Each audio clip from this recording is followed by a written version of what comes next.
here we have a crown that is shiny made, and let me just explain, its simple construction. First of all, at the end, it can be adjusted so it fits any head size, and we have pearls around it. Now pearls connect very much with the water energy, and they have a soothing effect on the emotions, and we become emotionally more attuned, and yeah, because our emotions are soothed.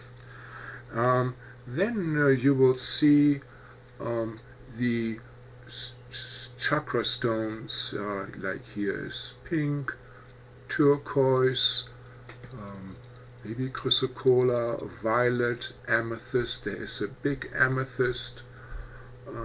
Pyramid here. Pyramids basically just focus a ray of light outside, but they also have like a spray paint energy, but the bulk of the energy goes out through the center. And we have some red, and we have some yellow, some tiger eye here. And well, basically, and there's some moonstone up here to enhance sensibility. And of course there are dolphins and the moon and other symbology on this crown. Now, why are those stones there? All the stones lend different energies. They are basically transmitters of different energies, and so when the higher divine realms feel it is necessary to give us certain energies, it makes it more easy, to vibrate through those stones. Also, these stones are like transistors that amplify our own energies, our own thought forms, and they also store energy. So whenever you think, whatever thought forms you form while wearing a crown is very potent. First of all, because when you wear a crown and your crown chakra is open, and then you're in higher vibration and higher consciousness, and whatever intent you're using in a higher state of consciousness is much, much, much more potent than any intent you're using in a lower state of consciousness, and that is for good reasons. So then, of course, those thoughts get amplified by the crown, by the metals. All these substances are actually storage devices that can hold energy and amplify energy. I give you an example. I'm wearing these multi-metal arm bracelets, and when I take them off, my hand kind of feels naked in a way, because when I have this thing on, there seems to be energy like radiating like big baseball gloves from my hand, and when I take it off, it's not there anymore. I would have to put an extra effort into my hand to cheer up my hand. And so the metals together with the human energy field have a symbiotic relationship, and so the same, we see metals here. The metals generally used in these crowns are bronze, brass, some silver solder, and copper, maybe. And so they have a wonderful synergy and integrate very, very well. Also with the gems, they create a synergy. Before we use any jewelry, and especially crowns, I strongly recommend you to clear this. Many people will think, oh, salt is great. Well, salt will do the trick, but it's very harsh, and I wouldn't want to get salt on these beautiful surfaces. If you want to use something easy mechanical, use a bowl of brown rice. Personally, I recommend using the divine symbol. This is freely available on my website. You can print it out and you can place this crown onto the divine symbol. I would just lay it here and leave it on there maybe for 5 minutes, and then put another portion on there, leave it for 5 minutes, and just go around. Those of you that are sensitive can probably feel when there seems to be suddenly a feeling of happiness in around you, and that means, you know, this thing has been cleared. At least a portion of it has been cleared. There is a link to this divine symbol in the text accompanying this video, and you're free to visit my website and upload it.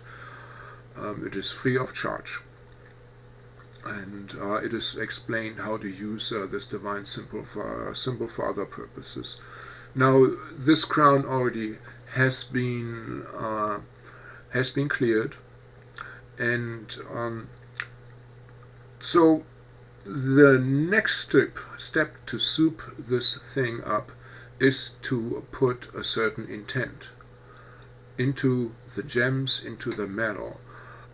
Putting your energy or intent into objects is an old mystical tradition. Many of you are probably familiar in the warrior tradition, where you become one with your weapon, where the weapon becomes a part of your body extension. And you also probably heard of divine weapons, and I'm not talking about astras, you know, the weapons that were used by the ancients, where mantras were incantated. That's a completely different thing. Now I'm talking about divine swords, where thought forms were put into the metal, or afterwards, maybe through ceremony, but especially when you blacksmith iron, these thought forms, you know, get permanently impregnated into the metal, and there are those divine weapons then become more than just physical objects. You know, they are loaded with thought forms and with pranic energies, and can do things that are beyond the general expectations of humans. So in the same way, we can program our crown, and as with every time, you know, where we use power, we should use it wisely, because the repercussion can be quite strong. The more power we have, the more damage we can do. And believe me, I'm not a moralist, and I'm not your daddy either, but I have done about 1,000 past life regression over the years with other people, and I have seen a lot of lifetimes. And the thing is, karma is not about retribution.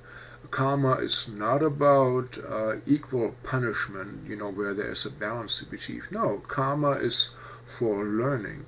And let's say when you abuse power, you probably will be experiencing the other end, you know, the receiving end of that, till you learn your lesson of not to abuse power. And I have seen people overpaying big time. I mean, overpaying over thousands of years for evil thing they have done. But let's say they killed 30 people, but then they got killed in maybe 200 incarnations, you know, until they got it. So be careful with what do you wish for.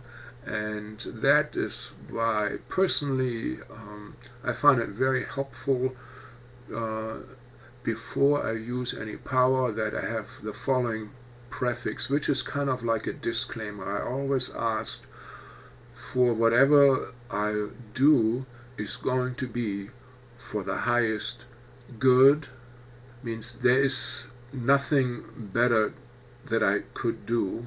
I do not want to, settle on the second or third rate, possibility. I want to have the best possibility, even if I do not know what it is. So for the highest good, and that it will be in divine harmony. Very important, divine harmony. Divine harmony means it's not something selfish. It is not something that ultimately, hurts me or others. And we've all, heard those fairy tales about jinns, magic beings that grant wishes, and it always somehow backfires. There's always a lesson. There's always something not considered, because we do not know generally what the highest good is. And that's why I ask for the highest good. And then, of course, also divine harmony. So again, it's something we want to be aligned with God's desire and will. Then we go with the stream. And if you're not aligned with divine will, then we're swimming against the stream and cause a lot of karma, entanglement, and disturbances for ourselves and others. Therefore, divine harmony.